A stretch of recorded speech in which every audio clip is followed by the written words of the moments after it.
SA. சந்திரசேகரும் Shobha அவர்களும் ஒரு கோயிலில் போய் அந்த 60வது திருமண விழாவை கொண்டாடுவாங்க. அது கூட ஒரு 2 பேர் உதவியாளர் தான் இருப்பாங்க. அப்போ அப்பா அம்மாவும் கைவிட்டார்.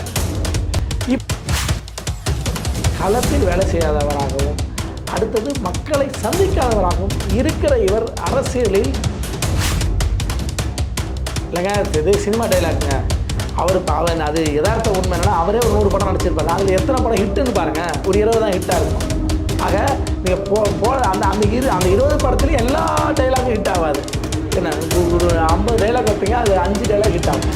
அதுபோல் தான் இப்படிமா அந்த டைலாக் ரைட்டர் தான் எழுதி கொடுத்துருக்காங்க. அதான் உண்மை. ஆனால் வணக்கம். இன்றைய அரசியல் களம் நிகழ்ச்சியில் நம்மோடு இணைந்திருப்பவர் மூத்த பத்திரிகையாளர் திரு ராஜா ஸ்டாலின் அவர்கள். வணக்கம். வணக்கம்.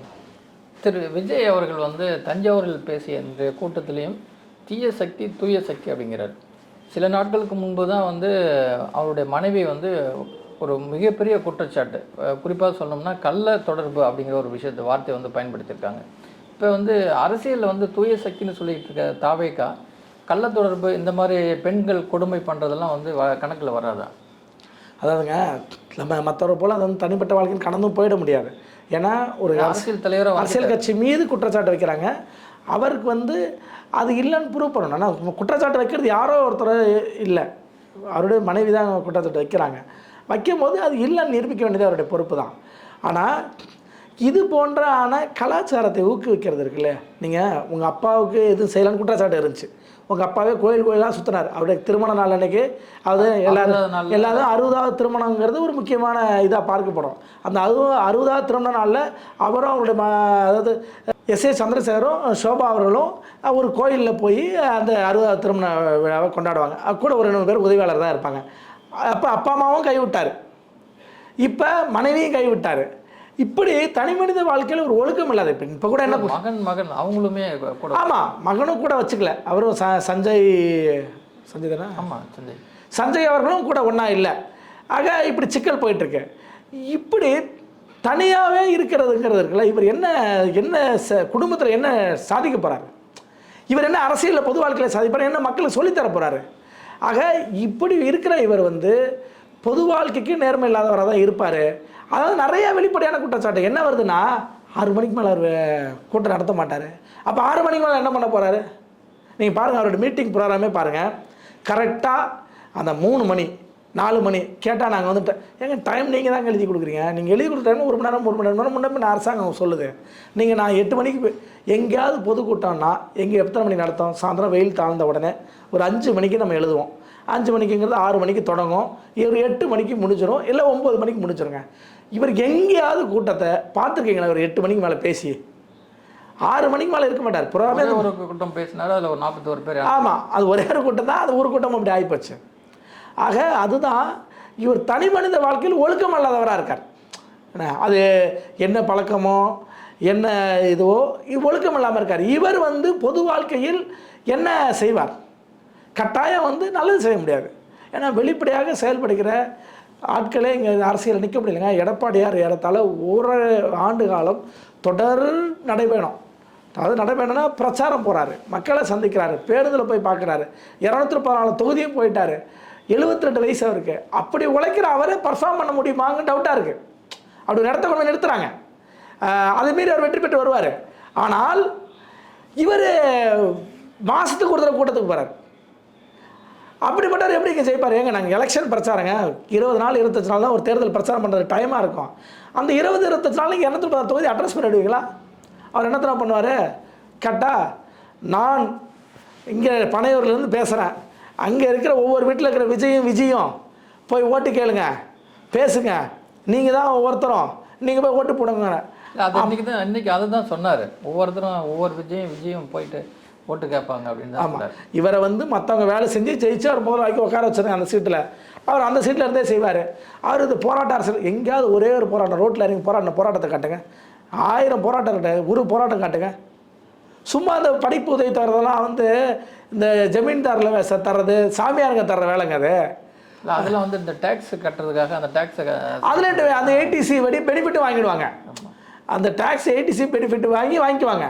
ஆனால் இவங்க என்ன பண்ணுவாங்க, இதை வந்து பெருமையாக நாங்கள் வந்து உதவித்தொகை பண்ணோம், இதை பண்ணோம், அதை பண்ணோம், சத்தம் இல்லாமல் எத்தனையோ பேர் செய்கிறாங்க. எல்லா கட்சியும் தான் செய்யுது. அது இந்த எலெக்ஷன் வரும்போது இந்த 2 வருஷமாக தான் பண்ணிட்டு. ஆமாம், ஏங்க ஏசி சண்முகம் பண்ணுவாருங்க, ஐஜேகே கட்சி பண்ணுங்க, ஐஜே கட்சி சேர்ந்த பாரிவந்தர் இருக்காரு, அவர் எத்தனை பேர் ஸ்கூலில் சார் இப்படி ஒவ்வொருத்தரும், நான் சும்மா சொல்லலை, சாதாரண ஒரு மாவட்ட செயலாளர் ஒரு எம்எல்ஏ உதவி பண்ணுவார். ஏன்னா அவங்களுக்கு சரி நம்மகிட்ட இருக்குது, அதாவது 4 பேர் படிக்கட்டுமே போனால் போகுது அப்படிமா ஒரு மருத்துவ உதவி கேட்டால் போய் உதவி பண்ணுவாங்க. நாங்கள் நம்ம வந்து தமிழ் தேசிய பிரச்சனைலாம் கையாளும் போது நிறைய இலங்கை தமிழர்கள் நடிகர் சத்யராஜிலேருந்து நடிகர் மணிவண்ணன், இறந்து போன மணிவண்ணன் உட்பட இவரெல்லாம் சந்தித்து கேட்டிருக்கோம். லட்சக்கணக்கான ரூபாய் கொடுத்துருக்காங்க, உதவியிருக்காங்க, நம்ம அதை மறுப்பதற்கு இல்லை. ஆக இதெல்லாம் வந்து சாதாரண விஷயம். அவர்களுடைய வருமானத்தில் ஒரு பங்கு நான் கொடுத்து செய்கிறேன்னு. இப்போ இது அவங்களோடலாம் ஒப்பிடும் போது அவர்கள் வருமானத்தை, இப்போ நான் வந்து 1000 ரூபா சம்பாதிக்கிறேன்னா 500 ரூபா உதவி பண்ணுறது எனக்கு பெரிய விஷயங்க. ஏன்னா வருமானத்தில் பாதி எடுத்து கொடுக்குறேன், யாரும் பார்க்குறது உனக்கு 500 ரூபா தானேன்னு தோணும். ஆனால் இவர் சம்பாதிக்கிற நூற்றுக்கணக்கான கோடிகளுக்கு சில கோடிகளை செலவழிப்பது, அதுலேயும் பாருங்கள் இப்போ நிறையா சொல்லாங்க அது ஒரிஜினல் படம் தான் போகுதுன்ட்டு. ஆக அப்போ எப்படி இருப்பார் பாருங்க, அதாவது யாருடைய தேங்காயை எடுத்து பிள்ளையார் குடைச்ச கதை தான் இவர் கதையோ. ஆக இவர் நேர்மையில் பொதுவாக களத்தில் வேலை செய்யாதவராகவும், அடுத்தது மக்களை சந்திக்காதவராகவும் இருக்கிற இவர் அரசியலில் தோற்கடிக்கப்பட வேண்டியவர், அரசியலை விட்டே தூக்கடிக்கப்பட வேண்டியவர். ஏன்னா இந்த நடைமுறை அனுமதிச்சிங்கன்னா நாளைக்கு ஒவ்வொருத்தரும் இந்த மாதிரி வசதியான அரசியல் செய்ய வந்துடுவாங்க. நாளைக்கு அஜித் இந்த மாதிரி அரசியல் பண்ண வராருங்க, நான் ஒரு கட்சி தலைவரே வராருன்னு வச்சுக்கோங்க, நான் ஒரு கட்சியுடைய தலைவர் சிஎம்மாக இருக்காரு வச்சுக்கோங்க. உதாரணத்துக்கு இப்போ ஒரு சிஎம்மாக இருக்கார், அந்த சிஎம்முடைய பையனோ வாரிசோ ஒருத்தர் வராரு, பேரனோ வராரு. நான் வந்து ஒரு ஊரில் இருந்துட்டு என் கட்சியில் இருக்கிற மாவட்ட செயலர், ஒன்றிய செயலர், கிளை செயலாளர், வட்ட செயலாளர் இவங்கெல்லாம் போய் மக்கள்கிட்ட பேசுங்க, வேலை செய்யுங்க, நானும் வந்து சந்திக்க மாட்டேன் அப்படின்னு நிலைமை வந்தால் என்ன ஆகும்? அரசியல் எப்படி இருக்கும் பாருங்கள். ஸ்டாலின் எத்தனை கூட்டாட்டம் பண்ணியிருக்காரு, எடப்பாடி எத்தனை கூட்டாட்டம் பண்ணியிருக்காரு, அந்தந்த கட்சியுடைய மாவட்ட செயலர் எவ்வளோ வேலை பார்க்குறான். உங்கள் கட்சி மாவட்ட செயலர் பேர் யாருக்கா தெரியுமா? தாவேகா கட்சியுடைய மாவட்ட செயலாளர் பேர் ஒரு பத்திரிகையாளராகவே கேட்குறேன். ஒரு 10 பேர் இல்லைங்க, ஒரு 4 பத்திரிகையாளர், சாரி ஒரு 4 மாவட்ட செயலாளர் பேரை சொல்லுங்கள் பார்ப்போம். எத்தனை ஒரு 20 வருஷமாக பத்திரிகைகள் இருக்குது, துறையில் இருக்குது, ஏன்னா தெரியாது. அந்த கரூர் இருக்க மாவட்ட செயலாளர் பேரும் அந்த ஆக்சிடென்ட்டுக்கு பிறகு தான் அந்த மத்திய இளைஞர்கள் பேரே வெளியே தெரியும். அப்போ அவங்க கட்சியில் தெரிஞ்சது அந்த மொதல் 5 பேர் தான். புஷி ஆதவர்ஜனா, இப்போ செங்கோட்டை போனால் செங்கோட்டை, இந்த அர்ஜுன் சம்பத்து, நாஞ்சில் சம்பத்து, இப்படி இதை தாண்டி வெளியே தெரியாது. அப்போ இப்படி தான் கட்சி வச்சுருக்காங்க.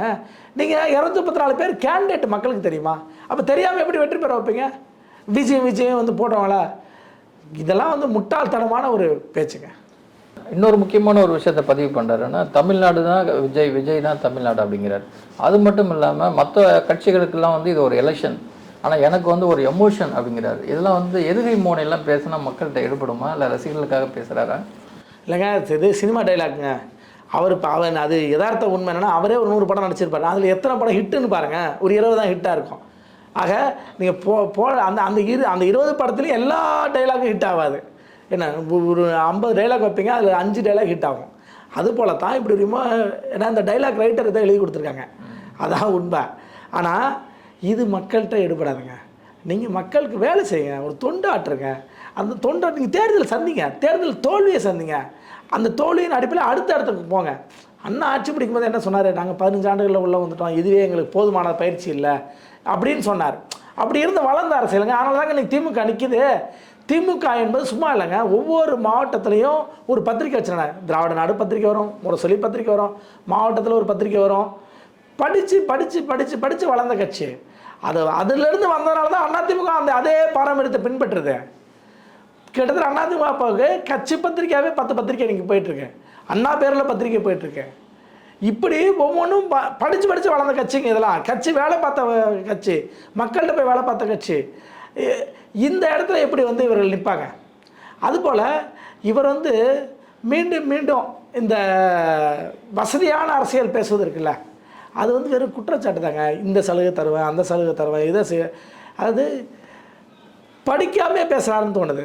இப்போ விவசாயிகள் குடும்பத்திலேருந்து வரவர்களுக்கு நான் வந்து இலவச கல்வி அது சொல்கிறது பாருங்க, மருத்துவத்திலேருந்து பொறியியலேருந்து ஒவ்வொன்று. ஏங்க ஏற்கனவே 7.5% இடஒதுக்கீடு எடப்பாடியார் கொடுத்தாருங்க. அந்த கொடுத்ததன் அடிப்படையில் அவர்கள் போய் அட்மிஷன் ஆனால் அரசாங்கம் ஃபீஸ் கட்டும் இருக்கா? அப்புறம் நீங்கள் புதுசாக கொடுக்குறீங்க. முதல் தலைமுறை பட்டதாரிகளுக்கு படிப்பு கல்வி கட்டணத்தை அரசு ஏற்றுக்குதா? நடைமுறையில் இருக்கா? அப்போ இது என்ன நீங்கள் புதுசாக செய்கிறீங்க? அதாவது அந்த இவருக்கு எழுதி கொடுத்தன பார்த்தா வெளுத்து வாங்கணுங்கிற கதை தான். இதெல்லாம் படிப்பியா படிக்க மாட்டியா? இல்லை இது நகைச்சுவை ஆக்குறாங்க பாருங்க. இது எப்படின்னா நகைச்சுவையாக ஒரு லீடரை மாற்றிட்டீங்கன்னு வச்சுக்கலாம், எடுபடவே மாட்டார். விஜயகாந்த் அப்படி தான் காலி பண்ணாங்க, நகைச்சுவையாக மாற்றிட்டாங்க. அவர் எது பேசுகிறாலுமே அது நகைச்சுவையாக மாறிடும். யார் சீரியஸாக பேசுகிறாலும் சரி, இதாக பேசுனாலும் நகைச்சுவை ஆக்கிடுவாங்க. ஆக இப்படியான ஒரு சூழலை விஜய் கொண்டு போய்ட்டார். இது புரிஞ்சுக்காமே விஜய் பேசிகிட்டு இருக்காரு, அதான் உண்மை. இன்னொரு விஷயத்தை வந்து பதிவு பண்ணுறாரு. என்னென்னா, ஜனநாயகன் படத்திற்கு வந்து சப்போர்ட் பண்ண திரு ஸ்டாலின் அவர்களுக்கு கொஞ்சமாக பண்ணார், நன்றி. அதை தாண்டி நிறைய பேர் வந்து என்னை சப்போர்ட் பண்ணாங்க, அவங்களுக்கு இந்த நேரத்தில் நன்றி சொல்கிறேன். அதை தாண்டி மற்றவங்க வந்து சப்போர்ட் பண்ணதுக்கும் நான் நன்றி சொல்கிறேன் அப்படின்னு சொன்னார். ஆனால் ஜனநாயகம் படத்தில் ஹீரோவை நடித்த அந்த ஹீரோ வந்து அதை பற்றி எந்த வாயும் திறக்காமல் இருந்து இன்றைக்கி வந்து மற்றவங்களுக்கு மட்டும் நன்றி சொல்கிறது எந்த விதத்தில் எடுத்துக்கலாம் நம்ம? அதாவதுங்க, அரசியலில் அப்பப்போ மாற்றி மாற்றி ட்ரெண்ட் எடுப்பாங்க, நம்ம கேள்விப்பட்டிருக்கோம். ஆனால் ஒரு சினிமாவில் கூட இவர் அந்த மாதிரி ட்ரெண்ட் எடுக்க ஆரம்பிச்சிட்டார். ஒரு இடத்த பிஜேபி திட்டுறது, ஒரு இடத்த திமுக திட்டுறது, இன்னொரு இடத்த அதிமுக திட்டுறது. ஒரு கொள்கை வேணும். நீங்கள் என்னென்னா இந்த இடத்த யாரை பேசுகிறோம், என்ன பேசுகிறோம், ஏன் பேசுகிறோம் அப்படின்னு. இப்போ சீமான் வருவார், வந்த உடனே காங்கிரஸ் எங்களோட முதல் எதிரி, அப்போ நாங்கள் அதை எதிர்ப்போம். அப்போ காங்கிரஸ்க்கு அடுத்து நாங்கள் ஒரு தமிழ் தேசியம் பேசுகிறோம், அது தமிழ் தேசிய கருத்துகளுக்கு எதிராக பேசக்கூடியவர்களை நாங்கள் பேசுகிறோம். அப்போ இது ஒரு கொள்கை, ஒரு ரூட் வச்சுருக்காரு. இப்படி எந்த ரூட் இல்லை. திடீர்னு பெரியாரே எங்களுக்கு தேவைன்றவார், திடீர்னு பெரியார் விமர்சிக்கிற ஒருத்தரையும் எனக்கு தேவைன்றவார். இதான் விஜயுடைய. இது வந்து வியாபாரிகளுடைய பாணியல். எல்லாரையும் ஏற்றுக்கிறது எப்படின்னா, எப்பா நீ வா, நீ கொஞ்சம் வா, நீ 100 ரூபா கொடு. ஏன்னா அவர் வணிகம் தான் முக்கியம். அது வந்து இந்த குறிப்பிட்ட கொள்கையோடு நின்றா சரியில்லை, எனக்கு இந்து மதமும் ஏற்றுக்குவேன், நான் கிறிஸ்டியனும் ஏற்றுக்குவேன், எல்லா மதமும் சம்மதம்னு சொல்கிறது எப்படின்னா அது ஒரு வியாபார நோக்கம். நீங்கள் ஏதோ ஒரு அடிப்படையில் இருப்பீங்களா, அது ஆனால் மக்களை திசை திருப்பி வணிகம் பண்ணிக்குவீங்க. இதுதான் விஜயோடைய நோக்கம். நீங்கள் வந்து நான் ஸ்டாலினை எதிர்க்கணுங்கிறதும் இல்லை, அதிமுக எதிர்க்கணுங்கிறதும் இல்லை. நாளைக்கு அதிமுக ஆதரிப்பார், திமுகவை ஆதரித்து பேசுவார். பொலிட்டிக்கலாகவே அவர் வந்து ஒரு அரசியலில் புறந்தள்ளப்பட வேண்டியது. ஏன் புறந்தள்ளப்பட வேண்டியதுன்னா, ஒரு ரூட் இருக்குங்க. நீங்கள் கரூரில் இறந்தவர்களை போய் இவர் தானே சந்திக்கணும், அந்த ஊரில் போக முடியலங்க. இல்லை, இன்ன வரைக்குமே வந்து அவரால் அது நடக்கலை அப்படின்னு சொல்கிறாரு அவர். ஆமாம், அதாவதுங்க எந்த தலைவனுமே ஒரு விஷயம் இந்த மாதிரி நடக்கும்போது தார்மீக ரீதியாக பொறுப்பேற்றுக்குவாங்க. அது நடக்குது நடக்கலை குற்றம் அப்போ அஃபீஷியலாக கோர்ட்டுக்கு போய் ப்ரூவ் பண்ணலாம் ரெண்டாவது விஷயம். அவர்களே முன் வந்து இது என்னுடைய கூட்டத்தில் நடந்துச்சு, நான் தான் அதுக்கு தவறுக்கு காரணம், நான் அதை வந்து அடுத்தடுத்த கூட்டங்களை சரி கட்டிக்கிறேன், பொதுமக்கள் ஒரு பொது மன்னிப்பு கேட்பாங்க, அவர்களே மன்னிப்பு கேட்பாங்க, பொது மன்னிப்பு கேட்பாங்க. ஆனால் அதையெல்லாம் தாண்டி இவர் என்ன பண்ணுறாருன்னா, இதுக்கு எனக்கு பொறுப்பே இல்லை, இதுக்கு காரணம் திமுக, அது இன்னும் வந்து இதுக்கு காரணம் ட்ரம்ப்புன்னு சொல்லாமல் போயிட்டார். ஏன்னா அவர் அந்தளவுக்கு திமுக காரணம் பாரு, பிஜேபி காரணம் பாரு, அப்புறம் அதிமுக காரணம் பாரு தொழிய. ஏன்னா இப்போ தஞ்சாவூரில் பேசுகிறது அந்த மாதிரி தான். இவரை வந்து யாருமே வழி விட மாட்டாங்கன்ட்டு. நாளைக்கு வந்து இவர் வந்து ட்ரம்ப் காரணம், புதின் காரணம் அப்படின்னு சொல்லாமல் இருக்கிற வரைக்கும் நம்மளுக்கு நல்லது. திரு விஜய் மீது ஒரு கடுமையான குற்றச்சாட்டு வந்து அவங்களுடைய மனைவி வந்து வச்சுருந்தாங்க. அதுக்கு வந்து பதில் சொல்லுவாங்க, பெண்களுக்கு வந்து ஒரு முன்மாதிரியாக இருக்கணும் அப்படிங்கிற மாதிரி ஒரு பதில் சொல்லுவாங்க. நான் அப்படிப்பட்ட ஆள் கிடையாது அப்படிங்கிற ஒரு விஷயம் வந்து சொல்கிறதுக்கான வாய்ப்புகள் இருக்கும் அப்படின்னு எதிர்பார்த்தாங்க. அதை பற்றி எதுவுமே பேசாமல் தவிர்த்து போகிறதுக்கு காரணம் என்னென்னா, அந்த குற்றத்தை அவர் ஒத்துக்கொள்கிறாரா? ஒரு குற்றச்சாட்டை வச்ச உடனே குற்றச்சாட்டுக்கு பதில் சொல்வது அல்லது ஒரு குறைந்தபட்சம் ஒரு அறிக்கையாவது விடுவது அப்படிங்கிறது தான் முறை. ஏன்னா குற்றச்சாட்டு வைக்கிற யாரோ ஒருவர் கிடையாது, குற்றச்சாட்டு வைக்கிற உங்கள் குடும்பத்தை சேர்ந்த உங்களுடைய மனைவி தான் வைக்கிறாங்க. அப்படிங்கும்போது அதுக்கு நீங்கள் பதில் சொல்லி ஆகணும். ஏன்னா உங்களுடைய தனி மனித வாழ்க்கை சம்மந்தமாக பேசுகிறாங்க. ஏன்னா அது என்னோடய பர்சனல், அதில் யாருமே பேசக்கூடாது அப்படின்னா உங்கள் மனைவிட்ட சொல்லுங்கள் பேசக்கூடாதுன்னு. உங்கள் தனி மனித வாழ்க்கை தானே, உங்கள் தனி மனித வாழ்க்கையை ஏமா வெளியில் பேசுகிறேன்னு இப்போ இதே பத்திரிக்கை வாயிலாக சொல்லுங்கள், வாங்க நான் பர்சனலாக பேசி சரி பண்ணுவோம் அப்படின்னு சொல்லுங்கள். அதை விடுத்துட்டு அதை நீங்கள் பேசாமல் தவிர்க்கிறது அப்படின்னா அதாவது இவர்கள் சொன்ன மாதிரி இந்த பிரச்சனை தானாகவே இதாகிடும், நம்ம அதில் கண்டுக்க தேவையில்ல அப்படிங்கிறதான தோழிய அவர் மீது வைக்கிற குற்றச்சாட்டுகளை நான் குற்றமற்றவங்கிறதுக்கான ஒரு நிரூபணம் எதுவுமே இல்லை. அதை அவர் தான் நிரூபிக்கணும். சொல்கிறது யாரோ ஒரு ஆள் சொல்லலை, அவர் சொந்த மனைவி சொல்கிறாங்க. இத்தனை ஆண்டுகள் 20 ஆண்டுகள் உங்க கூட குடும்பம் நடத்துனவங்க சொல்கிறாங்க, இதெல்லாம் இந்த மாதிரி குற்றச்சாட்டுகள் இருக்குது, எனக்கு அவமானமாக இருக்குங்கிறாங்க. ஒரு நடிகையோட சேர்ந்து இருப்பதை போல புகைப்படத்தை நடிகை வெளியிட்டே இருக்கிறாங்க அடிக்கடி. அப்படி வெளியிட்டாங்கன்னா அந்த நடிகையை பற்றி நான் வெளியிடுவேன்னு இவங்க சொல்கிறாங்க. ஏன்னா அது தப்பு தானே. இன்னொருவருடைய கணவரை வந்து அந்த நடிகையும் வெளியிடக்கூடாதுல்ல. ஏதோ ஒரு சினிமா நடிச்சுக்க போனே முடிஞ்சு போச்சு. நீ வந்து பர்சனலாக டெய்லி வந்து ஃபோட்டோ வெளியிட்டுருக்கிறதுக்கு என்ன அவசியம் இருக்குது? ஆக அதை தான் சொல்கிறாங்க அவங்க. அது மட்டும் இல்லை, தன்னுடைய மனைவி பற்றி தொண்டர்கள் வந்து எதிர்மறையான விமர்சனங்களை வச்சுக்கிட்டே இருக்காங்க. அதுக்கு கூட வந்து இது என்னுடைய பர்சனல், இந்த மாதிரியெல்லாம் நீங்கள் வந்து செய்தி போடக்கூடாது அப்படிங்கிற ஒரு தகவல் கூட, செய்தி கூட சொல்லாமல் தவிர்க்கிறதுக்கு எந்த விதத்தில் சரிங்க? அவர் மனைவியை கண்ணாபனான்னு பேச ஆரம்பிச்சிட்டாங்க. திமுகவுக்காக இது பண்ணுறான் அது பண்ணுறான்னு உரிமையில் பேச ஆரம்பிச்சிட்டாங்க அவர்கள் கட்சியை சேர்ந்தவர்களே. அப்போ இதெல்லாம் வந்து ஒரு நாகரிகமான பக்கம். தன் சொந்த மனைவியை கட்சிக்காரன் திட்டுறான், அவன் சொந்த கட்சிக்காரன் திட்டுறான். என்ன அவரை வந்து நீங்கள் ரசிச்சிங்கன்னா என்ன அர்த்தம்? இதுக்கு வந்து சப்போர்ட்டுக்கு என்ன சொல்லுவாங்கன்னா, நாளைக்கு வந்து இது தமிழக அரசியலே நடக்காதா, அப்படி ஒன்றும் நடக்காது. நடக்கலையாங்கிறதுல நடக்கிறதுக்கு எதுக்கு நீங்கள் இப்படி தான் இருந்துச்சு, இவ்வளோ தப்பு இருக்குது இந்த அரசியலில் அப்படின்னா, இந்த அரசியலோட தப்பு இருக்குது, சரி பண்ண தானே புதுசாக ஒருத்தன் தேவை. இந்த தப்போடு இருக்கிறதுக்கு எதுக்கு எனக்கு புது ஆள் இதானே தேவை. அப்போ இதை ஏன் செய்ய மாட்டேங்கிறாரு? ஆக அவர் வந்து எல்லா வகையான தவறுகளுக்கும் தானே உடந்தையாக இருக்கிற ஆளாக இருக்கிறார். அதனால் அவர் இந்த மக்களுக்கு எந்த வகையான நன்மையும் செய்யக்கூடிய நபர் கிடையாது, தீமை செய்யக்கூடிய நபராக தான் இருக்கார். அதனால தான் ஒரு ஆண்டுகள் கடந்து போகிறதுக்குள்ளே இத்தனை பலி. கவனக்குறைவுங்கிறது ஒரு பெரிய நோய்ங்க. கட்டாயம் வந்து நான் கவனக்குறையாக வண்டி ஓட்டுவேன், ரோட்டில் போகிறவெல்லாம் பார்த்து போனேன்னு என்ன அர்த்தம்? நான் கவனக்குறையாக தான் வண்டி ஓட்டுவேன், ஆனால் ரோட்டில் போகிற நீ தான் ஜாக்கிரதையாக போய்க்கிடும், அப்படி தானே அவர் சொல்கிறாரு. அது எந்த அளவுக்கு அயோக்கியத்தனமான பேச்சு அது. அதை தான் மீண்டும் செஞ்சிட்ருக்கிறாரு. ஆக இவர் தான் தன் மனைவிக்கு சுவச்ச குற்றச்சாட்டு இல்லைன்னு சொல்லணும், மனைவியை ஒருமையில் பேசுகிற தன் கட்சிக்காரனுக்கு உத்தரவு போடணும், கூட்டு நடவடிக்கை எடுத்துருவேன். இந்த மாதிரி வேலை வச்சுக்க. நாளைக்கு மனைவியே இப்படி பேசுகிறான்னா இன்னொருத்தர் மனைவி என்ன பேசுவான்? அவன் என்ன வேணாலும் பேசுவான்ல. இப்போ நம்ம பேசுகிறோங்க, நம்ம பேசுகிறோம், நம்ம குடும்பத்தை பற்றி பேசுவானா பேச மாட்டானா? அப்போ இதை எப்படி அனுமதிக்க முடியும்? இது எப்படி ஆரோக்கியமான போக்கு? என்னுடைய பேச்சுக்கு எப்படி என் குடும்பம் பொறுப்பேற்கும்? ஆக இதை கண்டிக்கணும் விஜய் அவர்கள். ஆனால் அவர்கள் தொண்டர்கள் எல்லாம் ஒரு மனைவியை தான் கண்டிக்கிறாங்களே ஒழிய, அதில் குறிப்பாக ஒரு பெண் சொல்கிறாங்க, என் மனைவி இல்லைன்னா என்ன, நாங்கள் கூட மனைவியாக வருவோம் அப்படிங்கிற ஒரு செய்தியை நம்ம பார்க்க முடியுது. இது ஒரு நடிகரை எப்படி வேணாலும் நீங்கள் தூக்கி கொண்டாடலாங்க, தப்பு இல்லைங்க. ஆனால் ஒரு வாழ்க்கை துணையாகவே இருக்கிறோம்னு சொல்கிற இடத்துல வருதுங்கிறது இந்த சமூகத்தை மீண்டும் மீண்டும் ஒரு பின்னுக்கு இழுத்துட்டு போகக்கூடிய, கிட்டத்தட்ட எத்தனை ஆண்டுகள் பின்னுக்கு இழுத்துட்டு போகிற விஷயமாக மாறுது பாருங்கள். என்ன கிட்டத்தட்ட ஒரு கடவுளுக்கு தேவரடியால் சொல்லுவாங்க இல்லையா, அதை நினைவூட்டுகிற இடமாக நான் கடவுளுக்கு தான் தொண்டு செஞ்சோம் அப்படின்னு சொல்லிட்டு அங்கே என்ன இது நடந்துச்சுன்னு நம்ம தெரியும். தேவரடியால் முறையில் என்னென்ன அட்டூழியம் பண்ணுச்சு, கொடுமைகள் நடந்துச்சுன்னு தெரியும். ஆக அது போல் இப்போ இது விரும்பிய இப்போ அவங்க மட்டும் என்ன தேவரடியால் தொடக்கத்தில் எங்கே பாயிண்ட் தொடங்கின புள்ளியை எடுத்து பாருங்கள். நாங்கள் கடவுளை விரும்பி தான் எடுத்துக்கிட்டோம், விரும்பி தான் கடவுளுக்காக சேவை செஞ்சவங்க ஆரம்பிப்பாங்க இல்லையா, அது போல் ஒரு பாயிண்ட் தானே இது. நாங்கள் விரும்பி தானே விஜய் ஏற்றுக்கிட்டோம். அது எந்த அளவுக்கு ஒரு மோசமான செயலில் கொண்டு போய் நிறுத்தும் பாருங்க. இது அப்போ இப்போ நாளைக்கு ஏற்றுக்கிட்டீங்கன்னு வச்சுக்கோங்க, நாளைக்கு நீங்கள் ஜெயிச்சு வந்து முதலமைச்சர் ஆகிறாருங்க, என்னங்க ஆகும்? என்ன சொல்லுவாங்க பாருங்க, இதே பெண் என்ன பேச்சு சொல்லுவாங்க? அனைத்துக்கும் தயார் தானே. அப்போ இதே மாதிரி தயாராக நீங்கள் சொசைட்டியில் ஒவ்வொருத்தரும் மாறிக்கிட்டே இருந்தால் இந்த சமூகம் என்ன ஆகுறது, இந்த குடும்ப சூழல் என்ன ஆகுறது? ஆக இதை வந்து பொறுப்புணர்வு இருக்கும். ஒரு அரசியல்வாதிக்கு சோஷியல் ரெஸ்பான்சிபிலிட்டி இருக்கணும். ஆனால் நீ வந்து சேவை பண்ண வர, நீங்கள் அரசியல்வாதி வருமானம் நான் சம்பாதிக்க தான் வந்திருக்கேங்க, நான் இத்தனை கோடி சம்பாதிக்க போகிறான்னு நீங்கள் சொல்லலை, நான் சம்பாதிக்க தான் அந்த அரசியலுக்கு வந்திருக்கேன் அப்படின்னு எந்த அரசியல்வாதி சொன்னது கிடையாது. நான் இந்த சமூகத்திற்கு சேவை செய்வதற்காக வருகிறேன். எனக்கு அது இவர் என்ன சொல்கிறாரு, எனக்கு பெரிய வருமானம் இருக்கு, நான் உச்சபட்ச நடிகர், ஆனால் மனைவிக்கு மட்டும் பணம் தர மாட்டேன். ஆமாம், இந்த உச்சபட்ச படத்தை வச்சுக்கிட்டு நான் வந்து என்ன பண்ணுவேன், எந்த இது செய்ய மாட்டேன், குடும்பத்துக்கு அப்பாவையும் கவனிக்கல மனைவியும் கவனிக்கல, ரெண்டு பேருமே கவனிக்கல. இவர் இப்படி இருக்கிற இவர் வந்து எந்த இடத்துல வந்து இந்த மக்களுக்கு மட்டும் நல்லது செஞ்சிருவார்? இவர்களை நீங்கள் சொல்கிற அந்த மாதிரி ரசிகைகள் இருக்காங்கல்ல, அந்த ரசிகைகளுடைய நிலைமை தான் பாவமாக இருக்குது. இது அவர் இது குடும்ப விஷயங்கள் நம்ம தலையிடக்கூடாதுங்கிற நாகரிகம் கூட இல்லாமல் இருக்கிறாங்கன்னா, நாளைக்கு இவரெல்லாம் ஆட்சி அதிகார கையில் வந்தால் என்ன, நாளைக்கு அவங்க கவுன்சிலர் வந்தால் என்ன பண்ணுவாங்க?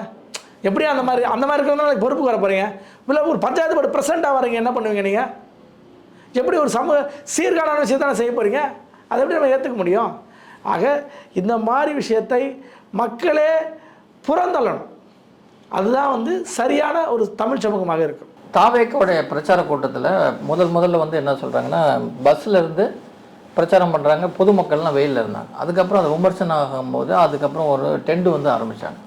இப்போ நின்றுக்கிட்டே ரொம்ப நேரம் இருக்காங்க அப்படிங்கும்போது இன்றைக்கி வந்து சேரும் போட்டிருக்காங்க. ஆனால் வந்து என்னென்னா ஒவ்வொரு பொதுக்கூட்டத்துலேயும் 5000 பேர் இல்லை, ஒரு 4800 4900 5000க்குள்ளே தான் வந்து அனுமதிக்கிறதுக்கு காரணம் என்ன? அதுவும் பாஸ் கொடுத்து அனுமதிக்கிறாங்க. ஆனால் அதை தாண்டி வந்து கூட்டங்கள் வருது. இந்த 4900ங்கிறது என்ன கான்செப்ட்? 4900 எழுதி கொடுக்குறாங்கல்ல, அதே மீடியாவில் பேசும்போது 4900 ஒத்துக்கிறாங்களா? லட்சக்கணக்கான பேர் வந்தாங்கன்னு எதுக்கு சொல்கிறாங்க? ஏன்னா 5000 பேருக்கு மேலே வந்தால் பொறுப்பேற்றுக்கணும். கட்சி கூட்டத்தை ஏற்பாடு பண்ணுகிறவர்கள் பொறுப்பேற்றுக்கணும். அது மாவட்ட செயலாளர்களாம், ஒன்றிய செயலாளர்களாம், யாரோ ஒருத்தர் இல்லைங்க, ஒரு கட்சி பொறுப்பேற்றுக்கும். இன்னும் இப்போ நான் வந்து அனுமதி கடிதம் எழுதி கொடுக்குறேன், நான் வந்து காவல்துறையில் எழுதி கொடுக்குறேன்னா, நான் நிறைய கடிதங்கள் எழுதி கொடுத்துருக்கேன். எழுதி கொடுத்து அனுமதி வாங்குறாங்க போது காவல் நிலையத்திலேயே நீங்கள் தான் பொறுப்பான்னு கேட்பாங்க. நம்ம எழுதி கொடுத்துற பேரில் கடிதம், அனுமதி கடிதம் என் பேரில் தான் வரும். ராஜா ஸ்டாலின் அவர்கள் பொதுக்கூட்டம் நடத்துவதற்கு இது பண்ணுறாங்க. ஒருவேளை அந்த கூட்டத்தில் பிரச்சனையாச்சு, டிஸ்பியூட் இருந்துச்சுன்னா என் மேலே தான் வழக்கு பதிவு போனாங்க. முதல் வழக்கே என் மேலே தான் போடுவாங்க. அதுக்கப்புறம் தான் மற்றவங்க, அவர் கட்சி விட்டு மற்ற நிர்வாகிகள்லாம் வருவாங்க. ஆக இப்படி ஒரு மாவட்ட செயலாளரோ ஒரு ஒன்றிய செயலாளரோ இல்லை யாரோ ஒருத்தர் தான் பொறுப்பு. அவர் தான் போய் அனுமதி கேட்பார். அந்த அனுமதி கேட்குறவர் அவருக்கு சேஃப்கார்டு கேம் விளையாடுறதுக்காகத்தான் அந்த 5000 கீழே நம்ம சொல்லலை, அக்கௌண்ட் 50,000 மேலே தான் வித்ட்ரால் பண்ண முடியாது, 49,900 வித்ட்ரால் பண்ணலாம். ஐட்டா இந்த அந்த போல் இவர்கள் பண்ணுகிறதா அந்த 5000 தாண்டக்கூடாது, 4900 4800 அப்படி போடணுங்கிறது தான். எந்த கூட்டத்தில் விஜய் கூட்டத்தில் 5000 கீழே வந்திருக்கா? அதுக்கு மேலே தானே வந்திருக்கு. அப்போ நீங்கள் அந்த நேர்மையாக அதை அணுகணும்ல. நீங்கள் வரியே சரியாக கட்ட மாட்டீங்க, என்ன அதுக்கு வழக்கு போவீங்க. நீங்கள் அந்த வரியை அந்த வரியை கட்டுறதை விட அந்த வரி கட்ட மாட்டான்னு வழக்கறிஞர் வச்சுக்கோங்க, அந்த ஃபீஸ் அதிகம். அதுபோல தான் 5000 பேர் சரிங்க, நான் நேர்மையாக 10,000 பேர் வேணாலும் எழுதி கொடுங்க, நாங்கள் அந்த கூட்டத்துக்கு பொறுப்பு. ஏன்னா வரோம் உங்கள் கட்சிக்காரங்க, பொதுமக்களாக இருந்தாலும் உங்கள் கட்சிக்காரன் தான் வரான். அவனுக்கு வர வேண்டிய பாதுகாப்பு கொடுத்து அவனுக்கு ஒரு இன்னல் வச்சா அந்த இன்னலுக்கு பொறுப்பேற்று அதை சரி பண்ணுறது தான் அவன் பொறுப்பு. அதை நான் பொறுப்பை இப்போ பொறுப்பை ஏற்றுக்க மாட்டாங்கன்னு தானே அர்த்தம். நான் அதை பொறுப்பை ஏற்றுக்க மாட்டேங்கிறது. அப்போ அப்படி தான் அந்த கட்சிக்காரர்களே இருக்கிறாங்க. இது விஜய் மட்டும் இல்லை, விஜய் மட்டும் பொறுப்பு இல்லாதவராக இல்லை, அவங்க கட்சியே பொறுப்பு இல்லாத கட்சியாக இருக்குது. தானே பொறுப்பு இல்லாதவர்களின் கட்சியாக இன்றைக்கி ஒரு கட்சி இருக்குது. நன்றி, மிக்க நன்றிங்க.